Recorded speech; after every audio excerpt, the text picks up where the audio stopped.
امرت ہے تیرے بول تو پیغام زندگی، امرت ہے تیرے بول تو پیغام زندگی، تیرے سوا نہیں کوئی آواز وقت کی، تیرے سوا نہیں کوئی آواز وقت کی۔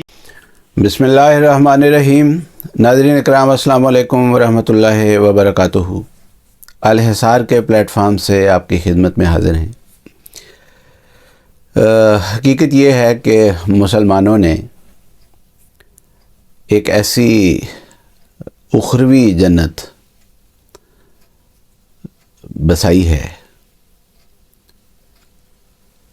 وہ جس کی ڈسکرپشن طارق جمیل صاحب دیتے ہیں، وہ بھی ایک احمقوں کی جنت ہے۔ اور جو انہوں نے دنیا میں جنت کا تصور قائم کیا ہے کہ ہم اس طرح کا معاشرہ قائم کریں گے، وہ بھی ایک احمقوں کی جنت ہے۔ انگریزی زبان میں کہتے ہیں کہ man is known by his not by his actions but by his reactions, کہ انسان اپنے عمل سے نہیں جانا جاتا بلکہ ایکچول میں اس کے جو رد عمل ہے اس سے وہ خوب پہچانا جاتا ہے۔ میں نے اس کو تھوڑا سا ماڈیفائی اس طور پر کیا ہوا ہے کہ مسلمانوں کے خواہ عمل کو دیکھ لیں، خواہ ان کے رد عمل کو دیکھ لیں، ان کے اندر جو دوگلا پن ہے، ان کے اندر جو منافقت ہے،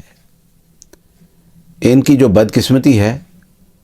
وہ ہر دو صورتوں میں آشکار ہو جاتی ہے۔ اس بات کا انتظار کرنے کی ضرورت ہی نہیں پڑتی کہ ان کا رد عمل دیکھیں، ان کا عمل دیکھ لیں تو اس سے بھی پتہ چل جاتا ہے کہ ان کے اندر دوگلا پن کیسا ہے۔ چنانچہ پچھلی ویڈیو میں ہم نے یہی بات ذکر کی تھی کہ اگرچہ حماس کا مجھے کوئی بہت زیادہ علم نہیں تھا کہ یہ ان کے متعلق اس قسم کی کریڈیبل انفارمیشن موجود ہے کہ یہ غدار وطن ہیں، لیکن جس طرح کا ان کا عمل تھا میں نے اسی سے کنکلوڈ کیا تھا کہ ہاں یہ اس طرح کا عمل کوئی ہمدرد یا واقعتاً سچا وفادار کر نہیں سکتا۔ تو بعد میں وہ انفارمیشن بھی آ گئی۔ تو مسلمانوں کا جو رد عمل بھی ہے اس میں بھی یہی صورتحال ہے۔ مثلا یہ جہاد کا اعلان کرتے ہیں مختلف ملکوں میں، یہ نہیں کہ ایک کسی ملک میں، اور پاکستان میں تو جو جہادی ہیں اور جو افغانستان میں ہیں اور جو باقی مسلمان ملک، جس طرح کے جہادی وہاں پیدا ہوئے ہیں، یہ جب جہاد کا اعلان کرتے ہیں اور اس قسم کی چھیڑ چھاڑ کرتے ہیں تو مغربی دنیا جن کے پاس اسلحہ ساز فیکٹریاں ہیں، جو اسلحہ بناتے ہیں، موسٹ سوفسٹیکیٹڈ اسلحہ بناتے ہیں، اور پھر اس اسلحہ کو انہوں نے فروخت بھی کرنا ہوتا ہے منڈیوں میں، تو جب یہ جہاد کا اعلان کرتے ہیں تو مغربی جو دنیا ہے وہ ہنستی ہے ان کے اوپر کہ بہت خوب۔ اب یہ ہمارا جو آبسولیٹ اسلحہ ہے، جو ہماری طرف سے ناکارہ ہے، کیونکہ انہوں نے اس سے بہت ایڈوانسڈ اسلحہ بنا لیا ہوا ہوتا ہے، تو جو انہوں نے پھینکنا ہوتا ہے اور ان کو پھینکنے کی جگہ نہیں مل رہی ہوتی کہ اس کو اب پھینکیں کہاں، تو ان کے خریدار پھر مسلم ممالک ہوتے ہیں اور یہ جہادی تنظیمیں ہوتی ہیں۔ تو مغربی ملک اس بات پر بہت ہنستے ہیں پھر کہ بہت خوب، اب ہماری اسلحے کی منڈی جو ہے وہ خوب چلے گی اور خوب ہمارا اسلحہ یہ جہاد کے نام پر خریدیں گے ہمارے ساتھ لڑنے کے لیے، اور پھر ان کی جو دوائیوں کی کمپنیاں ہیں، جو اناج ہے، وہ سارا کچھ ہی وہ ان کو پہلے سے بہت زیادہ مہنگے داموں فروخت کرتے ہیں اور بہت خوش ہوتے ہیں، اور جب تباہ و برباد کر لیتے ہیں ان مسلمان ملکوں کو، مثلا جس طرح سیریا میں ہوا، جس طرح عراق میں ہوا، جس طرح لیبیا میں ہوا، تو جب ان کا بیڑا غرق کر لیتے ہیں تو اس کے بعد ان کی تعمیر نو کے نام پر پھر انہی مغربی ملکوں کی جو کمپنیاں ہیں وہ ٹھیکے لے لیتی ہیں اور پھر اس طور پر اس ملک کی دولت کو لوٹا جاتا ہے۔ تو اس سے زیادہ مغربی ملکوں کے لیے ون ون سچویشن اور کیا ہو سکتی ہے، اور مسلمانوں کا اس سے زیادہ گھاٹے اور نقصان کا سودا اور کیا ہو سکتا ہے کہ اسلحہ بھی ان سے خریدنا ہے اور اپنے ملک کے غریبوں کا پیٹ کاٹ کر اور تمام ضروریات ایجوکیشن کی، صحت کی، ویلفیئر کی، ڈیولپمنٹ کی، ہر قسم کی ضروریات کو پس پش ڈال کر تو پیسہ جوڑ کے تو ان سے اسلحہ خریدتے ہیں۔ اور آپ کو یاد ہوگا کچھ عرصہ قبل پاکستان اور ہندوستان کی جب یہ خیال تھا کہ شاید جنگ ہی نہ چھڑ جائے، تو جو امریکہ سے F-16 پاکستان نے خریدے ہوئے ہیں ان کے متعلق یہ انفارمیشن آ گئی کہ اس کے یہ جو خریداری کا معاہدہ تھا اس کے اندر یہ شرط موجود تھی کہ اس کو ان جہازوں کو انڈیا کے خلاف استعمال نہیں کیا جائے گا، تو اگر تم انڈیا کے خلاف ان جہازوں کو استعمال کرو گے تو اسی وقت اس معاہدے کے تحت تمہاری یہ ڈیل جو ہے باوجود ہے کہ جہاز تمہارے پاس ہوں گے تم ان کو اڑا نہیں سکو گے۔ تو یہ صورتحال دیکھ کر ایک طرف دل دکھ سے بھر جاتا ہے اور دوسری طرف ان کی حالت جو ہے اس پر ہنسی بھی آتی ہے کہ اتنے احمق، اتنے بے وقوف لوگ ہیں۔ تو جب یہ جہاد کا اعلان کرتے ہیں تو یہ ہنسی ہوتی ہے، اور اس کے بعد جب جس طرح کی صورتحال اس وقت فلسطین میں ہے، جب یہ انسانی حقوق کے نام پر احتجاج کرتے ہیں اور کہتے ہیں کہ انسانوں کے حقوق جو ہیں ان کی پامالی ہو رہی ہے، تو مغربی ملک بہت ہوشیار ہیں، ان کے پاس بہت طاقتور میڈیا ہے، وہ اس میڈیا میں جا کر تو جس طرح اب بھی یہی ہو رہا ہے کہ وہ کہہ رہے ہیں کہ انہوں نے بڑا ظلم کیا ادھر اسرائیل میں، اور کیا تو ہے، لیکن اس ظلم کو وہ اس طور پر پروجیکٹ کر رہے ہیں کہ ہم تو ہمارا جو دفاع کا حق ہے ہم تو وہ استعمال کر رہے ہیں، صرف ہم تو اس دشمن کی بےکنی کی بات کر رہے ہیں، اس کو ملیا میٹ کرنے کی بات کر رہے ہیں جس نے یہ ظلم ہمارے اوپر کیا ہے، تاکہ یہ اس کی کیپیبلٹی دوبارہ نہ رہے ہمارے اوپر اس قسم کا حملہ کرنے کی۔ تو یہ جواز ہے جو وہ ساری دنیا کو مطمئن، اپنے عوام کو بھی مطمئن کرنے کے لیے اور باقی جو دنیا ہے اس کو بھی مطمئن کرنے کے لیے جواز مہیا کر رہے ہیں، لیکن یہ تو ان کا رخ ہے ان کی طرف، باقی دنیا کی طرف، لیکن ان کی طرف رخ کر کے تو وہ جس طرح کی بات کرتے ہیں وہ یہ ہے کہ دیکھو جہاں تمہارا بس چل رہا ہے اپنے ملکوں میں، تم اپنے ملکوں کی کمزور اکائیوں کے ساتھ، اپنے ملک کی کمزور طبقات کے ساتھ کس طرح کا سلوک کرتے ہو، وہاں اقلیتوں کے ساتھ جس طرح کا تم ظلم کر رہے ہو، تو تمہیں حق کیا ہے کہ تم کسی قسم کا احتجاج کر سکو؟ وہاں تم کمزوروں پر ظلم کر رہے ہو اور یہاں جو ہمارے سامنے کمزور ہے ہم اس پر ظلم کر رہے ہیں، تو ہم دونوں ایک ہی کشتی کے سوار ہیں، تو تمہیں ہمارے خلاف احتجاج کرنے کا کوئی حق ہی حاصل نہیں ہے، صرف سرحد کا فرق ہے اور کوئی فرق نہیں ہے۔ ظالم جو ہیں دونوں طرف ہیں، یہ جو پاکستان میں ریلیاں نکال رہے ہیں کہ جی وہاں فلسطینیوں کے بڑے حقوق متاثر ہو رہے ہیں، تو وہ اسرائیل اور باقی مغربی دنیا ان کو ساتھ ساتھ، اسی لیے کوئی ان کی بات ہی نہیں سن رہا کہ کوئی سیز فائر کی بات ہو۔ وہ ہر جگہ ان کا یہی سٹینڈ ہے کہ یہ جو تم اپنے ملکوں میں ظلم کرتے ہو، تو اس کا مطلب یہ ہے کہ دنیا میں ایک ہی پرنسپل ہے، اور وہ پرنسپل مائٹ از رائٹ کا ہے، رائٹ از مائٹ کا نہیں ہے۔ تو اس اصول کے تحت تم نے ہمارے ظلم کو بھگتنا ہے، اس لیے جتنا مرضی شور ڈال رہے ہیں یہ، اور امریکہ بھی بڑے پھیکے سے منہ کے ساتھ اسرائیل کو کہتا ہے کہ جو پازز ہیں وہ یہ نہیں کہہ رہا کہ سیز فائر کریں، کمپلیٹ سیز فائر کریں، وہ کہتے ہیں ہیومینیٹیرین ایڈ پہنچانے کے لیے کچھ نہ کچھ وقفے ڈالیں۔ تو اسرائیل تو اس کو بھی نہیں مان رہا، کیونکہ ان کو بھی پتہ ہے کہ کس منہ کے ساتھ امریکہ ان کو کہہ رہا ہے، اور امریکہ کو جو کچھ مسلمان لیڈرشپ کہہ رہی ہے اس کو کون سن رہا ہے؟ اس کا کیا اثر ہو رہا ہے؟ کوئی بھی اثر نہیں ہو رہا۔ تو یہ جو دونوں طرف مناظر ہیں، مجھے یاد ہے جب 1991 یا 2 کے شروع میں، آخر پر 91 کے آخر پر یا 92 کے شروع میں یہ بابری مسجد والا واقعہ ہوا، اور اس کے رد عمل کے طور پر پاکستان میں مسلم اکثریت نے جلوس نکالے، اور جلوس نکال کے تو مندر جلائے بھی، مندر لوٹے بھی، مندر توڑے بھی، اور کوئٹہ میں ہندوؤں کو زندہ جلایا گیا۔ تو میں ان دنوں پشاور میں تھا، تو مجھے جب ان دنوں میں تو یہ سوشل میڈیا والی بات نہیں ہوتی تھی، جب اخبار وغیرہ میں یہ بات پڑھی تو میں نے اس پر ایک آرٹیکل لکھا، اور اس وقت مشرق اخبار میں وہ چھپا۔ تو اس میں جو بات خاص طور پر اس حوالے سے لکھی وہ یہ تھی کہ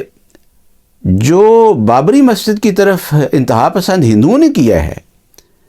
کہ انہوں نے اخلاقی طور پر اپنے کپڑے اتار کے ننگے ہو گئے ہیں وہ، تو ادھر پاکستان میں جو مسلمان ہیں وہ بھی اخلاقی طور پر ننگے ہو گئے ہیں، کیونکہ ان کو کون سا حق مسلمانوں کو پہنچتا تھا کہ وہ جو بیچارے غریب ہندو اس مندر میں موجود تھے جو کوئٹہ میں جس کو جلایا گیا، اور جس کے اندر ان لوگوں کو، اس فیملی کو جلایا گیا، پوری فیملی کو جلا دیا گیا، تو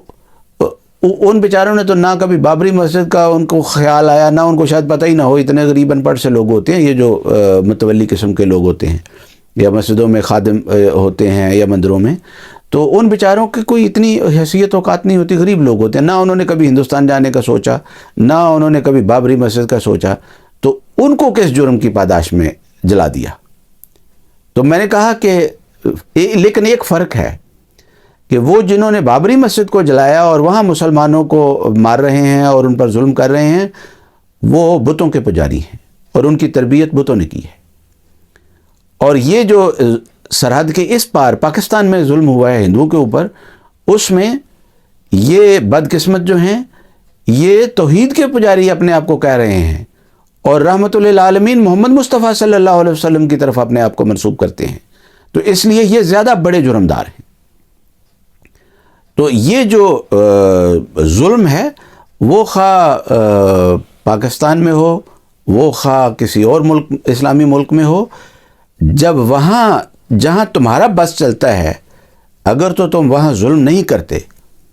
تو پھر تمہیں حق ہے کہ احتجاج کرو، لیکن جہاں تم کمزوروں کے اوپر ظلم کرتے ہی کرتے ہو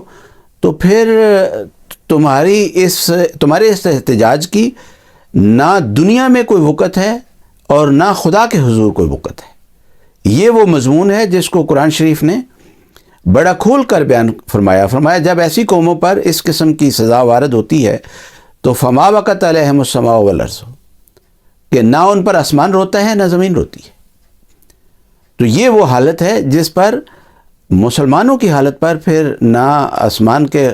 خدا کو کوئی دلچسپی ہے اور نہ زمین کے لوگوں کو پھر کوئی دلچسپی ہوا کرتی ہے۔ بطور احمدی ہمارے لیے یہ مناظر جو فلسطین میں ظلم اور ستم کے ہیں وہ کوئی نئے نہیں ہیں۔ یعنی یہ جو بات اسرائیل بار بار کہہ رہا ہے کہ فلسطینی جو ہیں وہ یہ چھوڑ کر اپنے گھر بار تو کہیں اور جا کے پناہ لے لیں، سینا میں چلے جائیں یا ادھر ساؤتھ میں آ جائیں، اپنے سب جمع پونجی، اپنی جائیدادیں سب کچھ چھوڑ کے یہاں سے چلے جائیں۔ یہ قابل قبول نہیں ہے یہاں پر، اس لیے کہ ہمیں معلوم ہے کہ یہاں پر حماس کے لوگ ہیں اور ہم نے ان کو ملیا میٹ کرنا ہے اور ان کو وہ بطور شیلڈ استعمال کر لیں، اس لیے ان کو جانا ہی جانا ہے یہاں سے، نہیں تو ہم ان کو بھی ملیا میٹ کریں گے، یہ کولیٹرل ڈیمیج ہوگا۔ اب اگر اس بات کو غور کریں تو یہ کچھ مہینے پہلے یہ جو پرویز الہی کہہ رہا تھا وہاں پاکستان میں احمدیوں کو کہ اگر تم نے رہنا ہے تو اس حالت میں ذلت کے ساتھ رہنا ہے، جو ہم حقوق دیں گے وہ لینے ہیں تم نے، ورنہ اس ملک کو چھوڑ دو۔ تو یہ وہی ٹون ہے، یہ وہی بدقسمت آواز ہے جو کبھی لاہور سے پرویز الہی کے منہ سے نکل رہی تھی اور کبھی یہ اسرائیل سے نیتن یاہو کے منہ سے نکل رہی ہے۔ اور پھر یہ جو واقعات ہو رہے ہیں پہلے حماس کی طرف سے ہوئے اور اس کے بعد پھر اسرائیلیوں کی طرف سے بھی ہو رہے ہیں کہ ماں باپ کے سامنے ان کے بچوں کو ذبح کیا جا رہا ہے اور بچوں کے سامنے ان کے ماں باپ کو ذبح کیا جا رہا ہے اور جلایا جا رہا ہے اور لاشوں کی بھی بے حرمتی کی جا رہی ہے. یہ واقعات بطور احمدی کم از کم میرے لیے نئے نہیں ہیں. ہم نے پاکستان میں یہ سب دیکھا ہے اور آئے دن دیکھتے ہیں. جب اس معصوم عبدالسلام کو اوکاڑا میں شہید کیا گیا احمدی ہونے کی وجہ سے، تو اس وقت اس کے 2 معصوم بچے اس کے ساتھ تھے. ایک گود میں تھا، ایک نے انگلی پکڑی ہوئی تھی، ساتھ کھڑا تھا. تو ان بچوں نے وہ ظلم اپنی آنکھوں سے دیکھا ہے سارا، اور پھر ان بچوں کو بھی قتل کرنے کی کوشش کی گئی. 74 میں جب گجرانوالہ میں احمدیوں کے گھروں پر حملہ ہوا تو وہاں پر ایک احمدی کرنل فوجی افسر تھے، کرنل افسر صاحب، ان کے سامنے ان کے بچوں کو اینٹیں مار مار کے اور ان کو شہید کیا گیا اور ان کو کہا گیا کہ دیکھو ہم تمہارے بچوں کے ساتھ کیا کر رہے ہیں. اور جب بچوں کو شہید کر دیا گیا تو اس کے بعد باپ سے پوچھا گیا کہ بتاؤ کیا تم احمدیت سے توبہ کرتے ہو یا تمہارا بھی یہی حشر کریں جو تمہاری آنکھوں کے سامنے ہم نے تمہارے بچوں کا کیا ہے. تو اس شہید نے، اس بہادر احمدی نے، اس نے کہا کیا تم مجھے میرے بچوں سے بھی کم ایمان والا سمجھتے ہو؟ ان کے پاس ایمان میرے ذریعے سے پہنچا ہے. تم نے جو ظلم کرنا ہے وہ کر دیکھو، لیکن میں احمدیت سے پیچھے ہٹنے والا نہیں ہوں. چنانچہ وہ جو بلوائی تھے انہوں نے بیان ہی اسی طرح ظلم و ستم کر کے تو ان کو بھی شہید کیا. اور اس حد تک ظلم کیا گیا کہ بعض بلوائی اس ظلم کو دیکھ کر، کیونکہ بلوائیوں میں ہر قسم کے لوگ ہوتے ہیں، کچھ تماش بین بھی ہوتے ہیں، بعض بلوائی اس ظلم کو دیکھ کر اپنا ذہنی توازن کھو بیٹھے کہ انسان اس حد تک بھی درندگی کر سکتا ہے، اس حد تک بھی گر سکتا ہے. اور ایسے پاگلوں کا بعض دفعہ بعد میں جماعتی طور پر جماعت احمدیہ نے علاج کروانے کی بھی کوشش کی. تو یہ ہمارے لیے کوئی نئے نہیں ہے. ابھی جو لاہور میں واقعہ ہوا تھا 28 مئی 2010 کو، اس کو 1 دہائی گزری ہے. وہاں باپوں کے سامنے ان کے بچے تڑپ رہے تھے، بھائیوں کے سامنے ان کے بھائی تڑپ رہے تھے، اور بچوں کے سامنے ان کے باپ تڑپ رہے تھے اور جان دے رہے تھے خدا کے حضور. اور باہر میڈیا جو ہے جس طرح پر اس میں ایک ہر طرف بعض جگہ پر مٹھائیاں تقسیم کی گئی تھیں اس بات پر. تو یہ لوگ ہو تمہارے احتجاج خدا کے حضور کیا قبول ہو سکتا ہے؟ اور ہمارے لیے انسانوں کی طرف سے جو بظاہر انسان نظر آتے ہیں ان کی طرف سے اس قسم کا ظلم جو ہے وہ کوئی انوکھی بات نہیں ہے. جو کچھ انڈونیشیا میں چند سال پہلے ہوا کہ ڈنڈے مار مار کر وہ ویڈیو دیکھی نہیں جاتی تھی. یہ 2010-11 کی بات ہے، 2011 کے شروع کی بات ہے کہ بلوائیوں نے وہ لاشوں کے اوپر ڈنڈے برسا رہے تھے. یہ پچھلے سال جو بنگلہ دیش میں کیا تھا، جس طور پر وہاں پر وہ اس معصوم کو شہید کر کے جس طرح کا ظلم کیا گیا تھا، پھر برکینا فاسو میں جو کیا، ایک ایک بندے کو پکڑ کے دوسروں کے سامنے شہید کیا گیا، اس کو گولیاں ماری گئی. تو یہ تمہارا کردار ہے، یہ تمہارے اخلاق ہیں، یہ تم ہو. اگر آج واقعتاً فلسطینیوں کا یا ان اسرائیلیوں کا جن کو سویلینز کو جن کو ذبح کیا گیا ہے، جن کے اوپر ظلم کیا گیا ہے حماس کی طرف سے، یا یہ جو فلسطینی جن کے اوپر اب ظلم کیا جا رہا ہے اسرائیل کی طرف سے، اپنے دفاع کے نام پر ان کا کوئی سچا ہمدرد ہے اور کسی کو ان کا سچا دکھ موجود ہے، تو وہ سوائے احمدی کے دنیا میں اور کوئی نہیں ہے. احمدی ہی ہیں جن کو یہ پتہ ہے کہ یہ ظلم جو ہے اس کا درد کتنا ہوتا ہے. اور پھر اسی لیے امام جماعت احمدیہ ایدہ اللہ تعالیٰ بنصر العزیز نے، حضرت خلیفۃ المسیح نے ان کے لیے تمام جماعت کو بار بار یہ تحریک کی ہے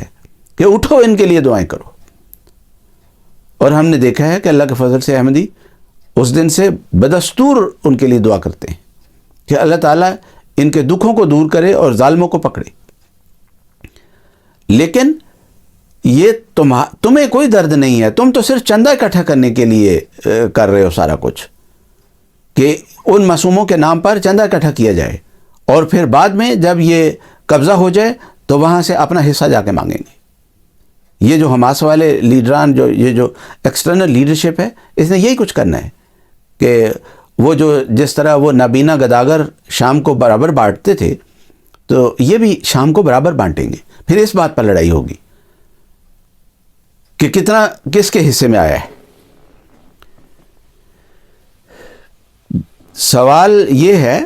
کہ یہ جو مختلف ملکوں میں مظاہرے ہو رہے ہیں اور اسرائیل کے اس ظلم کے خلاف مسلمان احتجاج کر رہے ہیں، یہ مظاہرین جو ہیں ان سے ایک سوال یہ ہے، خصوصاً یہ پاکستان والے، یہ جو لبیکیے ہیں اور یہ جو فضل الرحمان والے ہیں اور یہ جو ختم نبوت والے ہیں، ان سے سوال یہ ہے کہ اگر فرض کریں کہ کوئی اسرائیلی شخص، عام سویلین، وہ تمہارے اس جتھے کے، اس مجمع کے، یہ جو تم ریلی نکال رہے ہو، اس کے ہتھے چڑھ جائے اور اس بیچارے کا کوئی قصور نہ ہو، وہ کوئی فوجی نہیں ہے جو وہاں پر لڑ رہا ہو، اس کا صرف اتنا قصور ہے کہ وہ یہودی النسل ہے، یہودی مذہب پر ایمان رکھتا ہے، تو پھر یہ بتائیں، سوال تم سے یہ ہے کہ یہ بتائیں کہ کیا ایسا سوچنا ممکن ہے کہ آپ کے ہاتھوں اس کا کوئی کسی قسم کا انسانی حق جو ہے وہ محفوظ رہے گا؟ اس کی لاش کی کس حد تک بے حرمتی ہوگی؟ ممکن نہیں کہ تم لوگ اس کے کسی قسم کے حق کا خیال کر سکو. ہم نے دیکھا نہیں وہ سری لنکا والا جو مینیجر تھا سیالکوٹ میں، اس کا کیا کیا تھا؟ وہ سری لنکا والا تو مسلمان نہیں تھا، مشال خان تو مسلمان تھا، اس کی لاش کے ساتھ کیا کیا تھا؟ تو یہ درندگی کے تمہارے جو مظاہر ہیں، یہ جو تمہارے درندگی کے کردار ہیں، ان سے دنیا واقف ہے اور ہم بھی بہت خوب واقف ہیں اور خدا سب سے زیادہ واقف ہے. اس لیے تمہارے جیتنے کا، یہ حماس والوں کے بھی کسی قسم کے جیتنے کا کوئی چانس بنتا ہی نہیں ہے، اور یہ مسلمانوں کے جیتنے کا کوئی چانس نہیں ہے اسرائیل کے خلاف. مجھے نظر نہیں آتا کہ ان کے جیتنے کا کوئی چانس ہے، اس لیے کہ یہ خود ظالم ہے، اور جب دو ظالم آپس میں ٹکراتے ہیں تو پھر طاقت کا اصول جو ہے وہ فیصلہ کن کردار ادا کیا کرتا ہے. یہاں ہم اس پروگرام کو روکتے ہیں اور انشاءاللہ اس کو جاری رکھیں گے. جزاکم اللہ تعالی و احسن الجزا. السلام علیکم ورحمۃ اللہ وبرکاتہ.